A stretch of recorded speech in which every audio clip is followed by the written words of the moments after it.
Hey, my friends.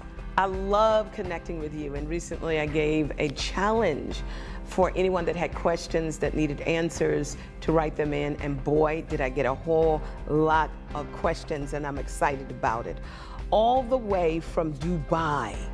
This next one is Kimberly Avionics. She asks, how do I keep my joy, and how do I discover my gifts? Firstly, your joy can be found in Jesus. The Bible says that He is the one that gives joy. And joy, you have to understand, is not based on circumstances. It's based on a state of mind, a state of being, and the relationship that you have with God. Your joy is important because out of joy comes strength. And then out of that particular strength comes the faith, not only to believe that all things are possible, but to continue to believe God irrespective of your circumstance, and then believe that you are able.